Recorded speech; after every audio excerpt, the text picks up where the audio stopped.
Hey, I'm just going to explain what I'm making here. We had some tilapia, and it's fresh, never frozen. And I'm going to make some tacos, fish tacos tonight. And I just want to show you how I'm going to do it. It's a little different this time than I usually do. So look down here. Can you see everything? Yeah, pretty good. Okay, I'm going to do them in the oven. I started to spray with my avocado oil, and then I remembered I had this. It is from the olive mill in Arizona when I was out there.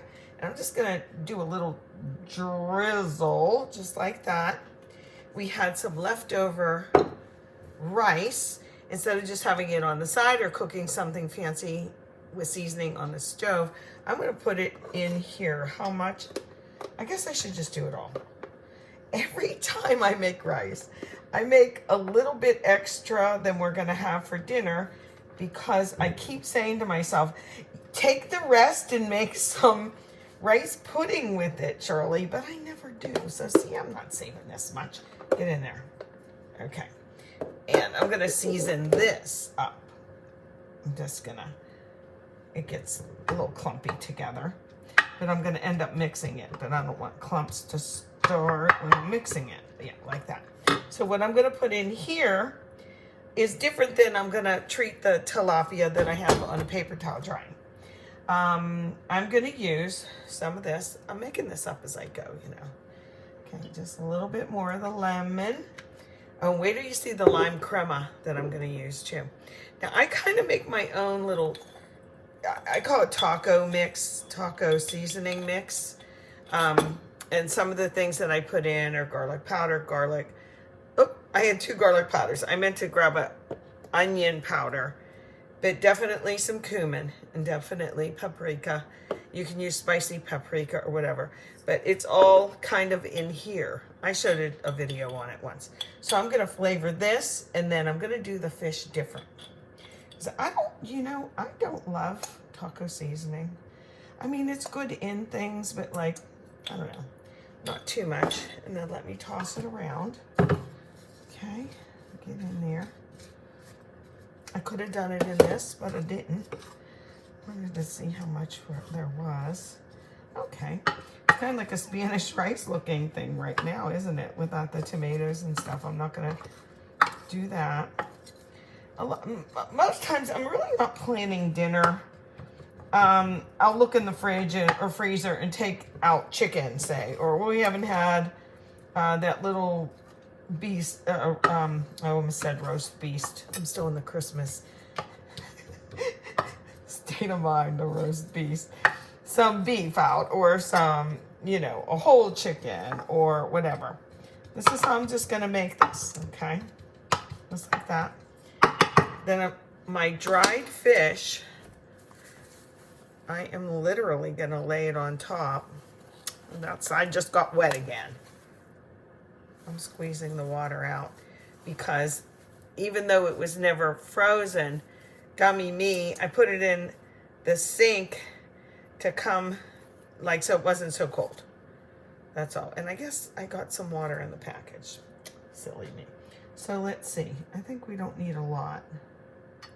Put that one in there. And yeah, we can do these pieces. Will fit in here just fine. Yeah, it got more wet than I wanted it to. Ugh, dang it. You know, when you have wet protein, well, meaning chicken or pork or whatever, and you try and fry it, it doesn't give you that nice fond on the bottom. Doesn't sear. And when you try to, let's see, I'll put the thick side like that. That looks good. Okay. Gotta wipe my hands. Give me 1 second.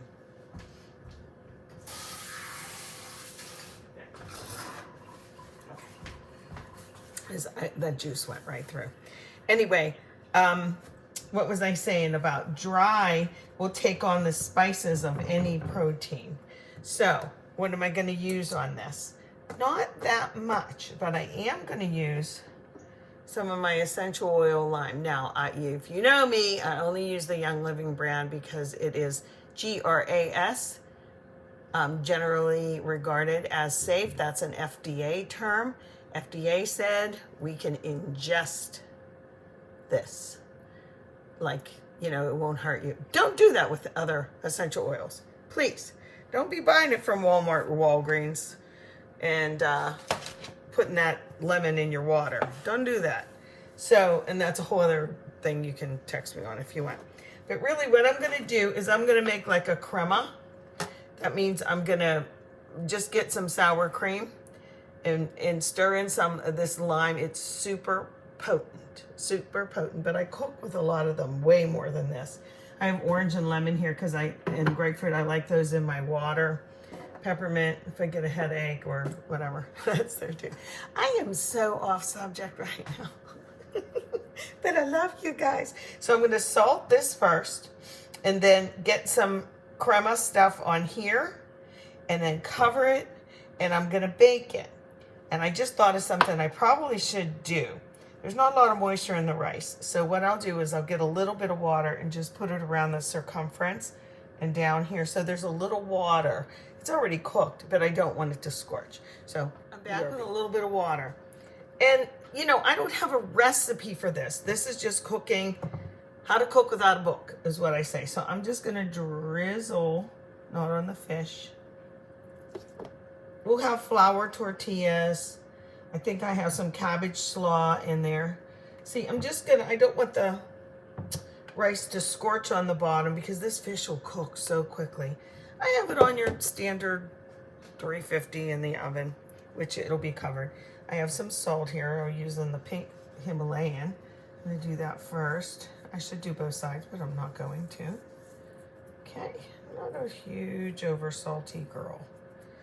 And then I only had that much sour cream left. Can you see that? Yeah. But that'll be plenty. I just want to protect it and cover it, and then it'll absorb all that yumminess. And here's my lime. Now, you never shake these. There's one little tiny hole. You can't really see it. Not the top. That's so the air goes in and it can come out. There's a pinhole somewhere. So if I go like this, I twist the bottle around until I find it. See, it's not coming out yet. Not coming out yet. Oh, there it goes. 2, 3, 4, 5. Yike! 6. That's a whole lot. Believe me. Oh, I can smell it. And it's real lime. So when I make salsa and I use this, you know, you don't always have a fresh lime to zest. Trust me, this is so good. And then I'll make a little bit more of a real crema with milk. Probably some half and half or some heavy cream in there. This is weird. I've never done this before, but I've done it with mayonnaise to tenderize.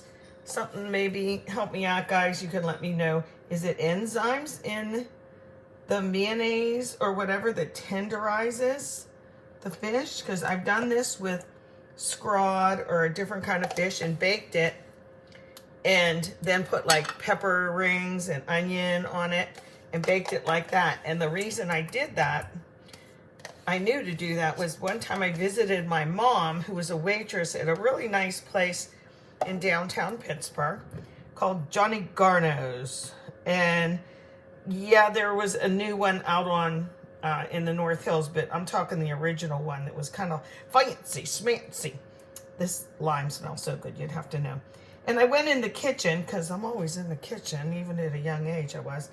And the chef had these big hotel pans, you know, the big hard aluminum ones. Let me set that over there. And she was putting the fish down in those big pans, and she was laying pepper rings on, you know, green, bell peppers, green and red, like all fancy in a row with, I think, purple onion. I should do that. Maybe I could do that too. Yeah, maybe I will. Maybe I won't. I don't like how this looks, so I'm gonna do this. But anyway, I knew that their fish was really good. This is a little bit of cumin. Here we go. I can't leave well enough alone, right? And I knew their fish was really good. And then I started making it. Even when I had my own place at like age 16, I would make fish that way. So this is gonna end up tacos. What do you think? And we'll have, you know, all the regular stuff with it. Let me get it in the oven. Sometimes you guys will ask, how long do you cook that? I don't know. I don't know. I just kind of guess. I'm going to say like at 30 minutes, I'm going to pull the thing back and test it. With fish, it should, flake. And yeah, I'm guilty sometimes of pulling a piece of meat or whatever apart and touching it with my hand. Or a lot of times I will use the temperature probe, okay, the thermometer. So let me wrap this up and get her going. Flour tortillas. I'm pretty sure we have them. We better. Wait a minute. I turned this immediately back on because I went to get the foil and I forgot that I got one of these. Look at this thing. I love this. Look. No, how big. And then, how about that? It's magnetic. Right on my fridge.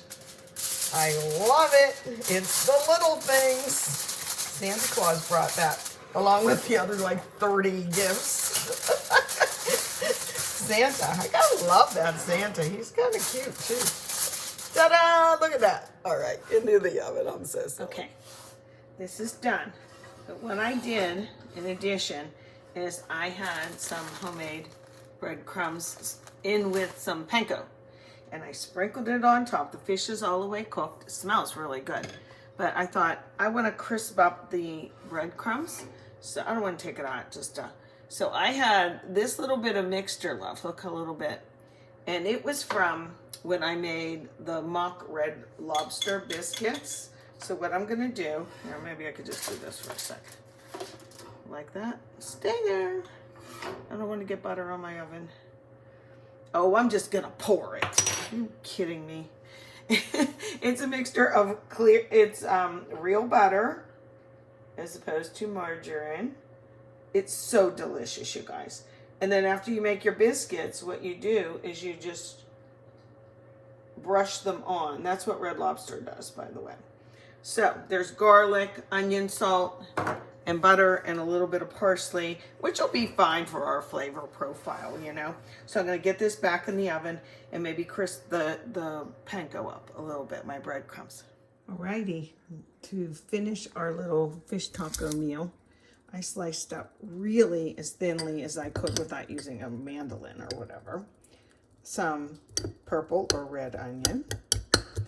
And I used some of my pickle juice. I had pickled some cucumbers. Well, these are older ones. See that little garlic in there? And then I put some sugar. This is sugar in here. I put a little bit of that in there. And that will make them soft, lickety split. In other words, it will pickle the onion, and they always go good on tacos. Then over here, I know it's kind of unorthodox, but I use some heavy whipping cream. And again, I used a little bit of lime. You can use those little ones that are in the fake lime juice, or preferably if you have a real lime. But this definitely will be a thinner crema. I used all my sour cream, remember, on the fish. And then I opened a can of beans, black ones, threw them in a skillet. Well, of course, I rinsed them really well first. And I'm going to just see, this is like just fast cooking stuff, right? I could do this the long way, but I'm not going to. So I'm going to put a little bit of salsa. I am going to cut up a couple of these cherry tomatoes that I have, maybe 5 or 6 of those. And then a can of green chilies. I do this all different ways. Then I'm not going to use this spoon again, so I can start with it now. And then I'll stir this up and heat it up. And it'll be yet another little topping, or, when I cut up lettuce, maybe you want to drag some of this in the lettuce. It doesn't look that good, but it's all the components that you might have in a little side dish for your, oh, I'm so off the camera here, I'm sorry. But you're smart people, like always. You can get the idea. Well, I'll get this last little bit out too, okay? Alrighty, so we're gonna have our fish tacos. They look really good coming out of the oven. And I'll take a picture of Thane's dish. His always looks more hearty and better than mine at the end.